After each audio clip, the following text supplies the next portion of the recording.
Assalamualaikum warahmatullahi wabarakatuh. Hai murid-murid semuanya, pada kesempatan kali ini kita akan membahas materi eksponen pada materi matematika. Yang akan dibahas diantaranya yang pertama ada definisi, yang kedua sifat-sifat eksponen, dan yang ketiga contoh soal. Silahkan kalian siapkan buku catatan kalian dan lihat video ini sampai habis ya. Oke, apa sih eksponen itu? Ada yang pernah dengar?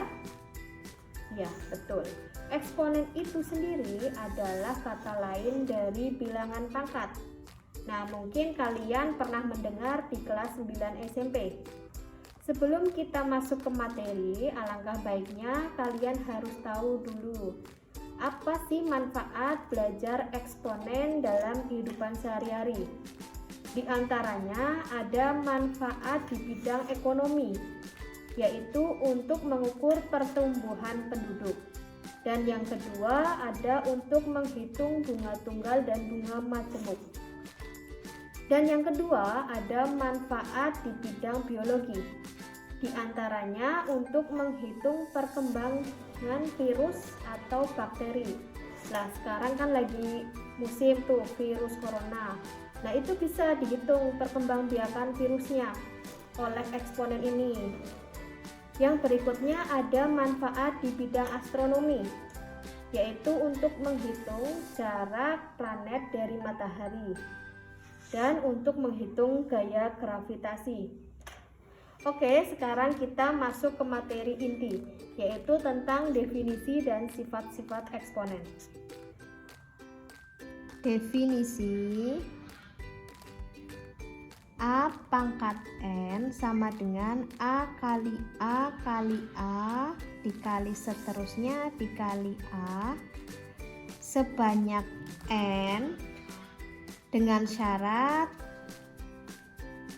A tidak boleh sama dengan 0 dan A itu sendiri adalah bilangan pokok atau basis. Dan N adalah pangkat atau bisa juga kalian sebutkan dengan eksponen. Contoh, 3 pangkat 4 itu sama dengan 3 kali 3 kali 3 kali 3 sebanyak 4 kali. Contoh lagi, min 2 pangkatkan 3.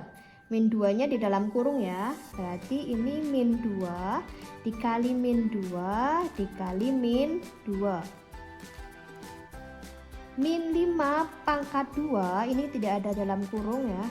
Berarti minnya itu miliknya 5. Jadi caranya min dalam kurung 5 kali 5. Kita masuk ke sifat eksponen. Yang pertama ada A pangkat M dikali A pangkat N itu sama dengan, untuk perkalian berarti pangkatnya dijumlahkan, berarti A M ditambah N. Contoh, 2 pangkat 3 dikali 2 pangkat 5 sama dengan 2, pangkatnya ditambahkan ya, berarti 3 ditambah 5, hasilnya 2 pangkat 8. Sifat yang kedua, A pangkat M dibagi A pangkat N sama dengan, untuk pembagian berarti pangkatnya kita jadikan pengurangan, berarti A M dikurangi N. Contohnya 3 pangkat 5 per 3 pangkat 2 sama dengan 3, kita pangkatnya kita jadikan pengurangan, berarti 5 dikurangi 2, hasilnya 3 pangkat 3. Contoh yang ketiga, sifat yang ketiga ya.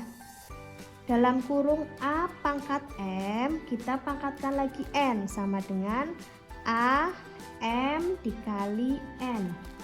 Contohnya dalam kurung 5 pangkat 2 dipangkatkan 4 sama dengan 5 2 dikali 4 sama dengan 5 pangkat 8. Sifat yang keempat, ada A kali B pangkat N. Berarti kita harus jabarin nih, A pangkat N dikali B pangkat N. Contohnya 2 kali 3 pangkat 2 sama dengan 2 kali 2 dikali 3 pangkat 2. Sifat yang kelima, dalam kurung A per B pangkat N sama dengan, kita juga bisa jabarkan A pangkat N per B pangkat N. Dan B di sini itu tidak boleh sama dengan 0. Contoh 3 per 5 dipangkatkan 3. Kita jabarkan berarti 3 pangkat 3 per 5 pangkat 3. Sifat keenam, A pangkat 0 itu sama dengan 1. Bilangan yang dipangkatkan 0 itu hasilnya 1. Contoh 1000 pangkat 0 itu sama dengan 1. Sifat yang ketujuh, A pangkat min N itu sama dengan 1 per N. Ya, contohnya 3 pangkat min 2. Kita jadikan pecahan biar hasilnya positif, berarti 1 per 3 pangkat 2. Sudah paham kalian dengan sifat-sifat eksponen? Kita masuk ke soal. Tentukan bentuk sederhana dari 27 A pangkat min 7 B pangkat min 2 dikali C dibagi 3 A pangkat min 2 B pangkat min 3 C pangkat min 6. Kita sederhanakan, caranya 27 dibagi 3 berapa? 9. Terus ini kan bentuknya pecahan ya, bilangan pokoknya bentuknya pecahan, berarti dalam bentuk pembagian, berarti nanti pangkatnya kita kurangi sesuai sifat-sifat eksponen. Berarti A min 7 dikurangi min 2. Yang B juga sama aja, B kita kerjakan dengan B, berarti min 2 dikurangi min 3. Yang C di sini itu kan nggak ada angkanya, berarti ini 1 nih. 1 dikurangi min 6. Nah, tinggal min-minkan itu ya. 9, tulis nih 9. A, nah ini yang banyak yang belum bisa nih. Min berarti ini kalau ketemu gitu ya, bahasanya ketemu. Min 7 min ketemu min, jadinya plus, kita ganti plus 2. B min 2, ini min ketemu min, ganti plus 3. C berarti ini 1 min ketemu min, ganti plus 6. Udah tinggal dihitung, berarti 9. A min 7 ditambah 2, kalau nggak bisa min-minan pakai utang 7, nyaurnya 2, bayarnya 2, berarti utang 7, bayarnya 2, berarti masih utang berapa?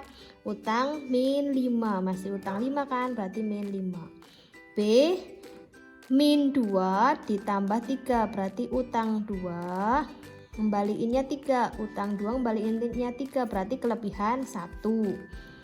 C 1 ditambah 6, hasilnya 7. Seperti ini jawabannya. Selesai, paham?